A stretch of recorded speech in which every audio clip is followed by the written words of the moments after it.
You can give the people all the goodies Joe Manchin will allow, and it doesn't seem to buy their love. Why? Why is the party that supports so many issues that benefit the middle class still considered out of touch by 62% of Americans? In plain English, nobody likes a snob. Someone who's mulling a change. Maybe this will put quietus to the nonsense that Elon and Rogan too went to the dark side. I hear that all the They went to the dark. Yeah, like they got that The Last of Us fungal infection and became zombies. No, they just got driven away, because that's how politics works these days. One side gets elected precisely because the other side was just in power and pushed their agenda way too far and drove people in the opposite direction. Once again taken aim at the left, calling out what he sees as runaway woke excesses. And this time, he didn't hold back.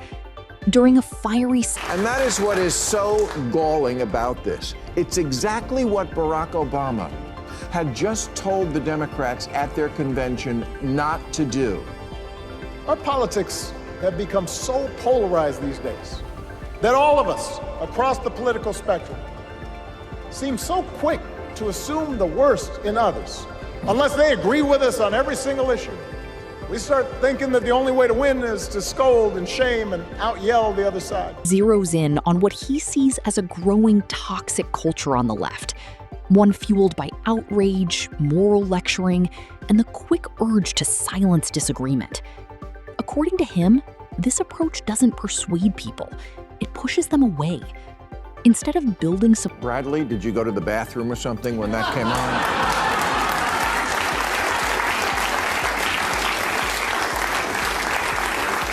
Because it's almost like he was talking to you directly, like by name. Don't scold, don't shame, don't out-yell. Clinton had the same message. I urge you to meet people where they are. I urge you not to demean them. Treat them with respect. And that's the thing. The actual politicians of the Democratic Party are generally a pretty sane crop of people. The worst of them are leagues better than the worst Republicans. The Democratic politicians are not the ones calling to defend the police and other goofy stuff. But the kind of people who are always howling on social media, yeah, that's who gives a lot of people the ick when they hear liberal. Or when he says even the worst Democrats are better than the best Republicans. But that wasn't really his core argument. His bigger point is about how far parts of the left have drifted. What used to be a diverse coalition now, in his telling, feels more rigid and intolerant of dissent. Drives people insane, I get it. And you know what? I used to know Bradley a little bit. He wasn't this guy. And while he may relish writing Cheryl Hines off, I'm not writing him off. Because that's not the way to handle this. President Obama, if you would, one more time, please. Our fellow citizens deserve the same grace we hope they'll extend to us. So I get it. Trump makes us crazy. He just does. I found a gray hair myself the other day. He argues that instead, the response is often hostility and division. Whether you agree or not, his message is clear. A movement that claims to stand for openness shouldn't shut down opposing views. Otherwise, it risks contradicting. Republicans have taken full advantage of how snobby and out of touch Democrats have become to claim the title of party of the working class, but Trump's big, beautiful budget cuts Medicaid by $723 billion. Steve Bannon says a lot of MAGA is on Medicaid. Yeah, it is. 42% of MAGA voters say Medicaid is important to them. Let's see if they miss it. Another key point Maher makes is about perception. He believes Republicans haven't just won on policy, they've capitalized on the image of Democrats as out of touch and elitist. And that perception, he says, still resonates with voters. Issues like cancel culture, gender debates, and woke entertainment. Maybe this will put quietus to the nonsense that Elon and Rogan too went to the dark side. I hear that all the They went to the dark. Yeah, like they got that The Last of Us fungal infection and became zombies. No, they just got driven away, Because that's how politics works these days. One side gets elected precisely because the other side was just in power and pushed their agenda way too far and drove people in the opposite direction. The pendulum swings back and forth. And have publicly criticized its direction. Even Maher himself has faced speculation, though he denies leaving.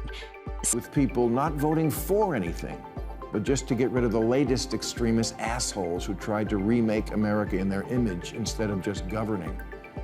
Well, right now, it's the Republicans who are the very definition of drunk with power, and also sometimes just drunk.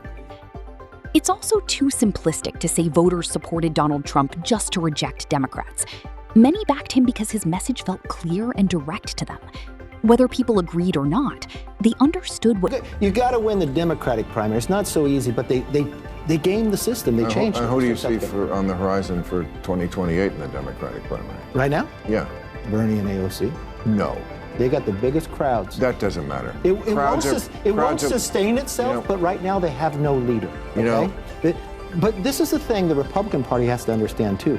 Both parties lost in the last election. Optimistic about the Democratic bench for 2028. He questions whether current figures can unite voters and appeal broadly. Names like Gavin Newsom, Alexandria Ocasio-Cortez, and Bernie Sanders, in his view, artisan. It's art and Stan.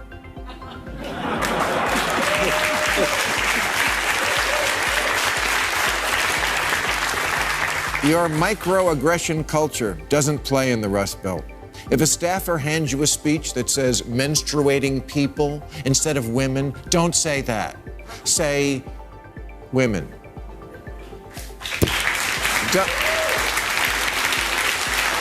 Don't put anyone fresh out of college in charge of the campaign.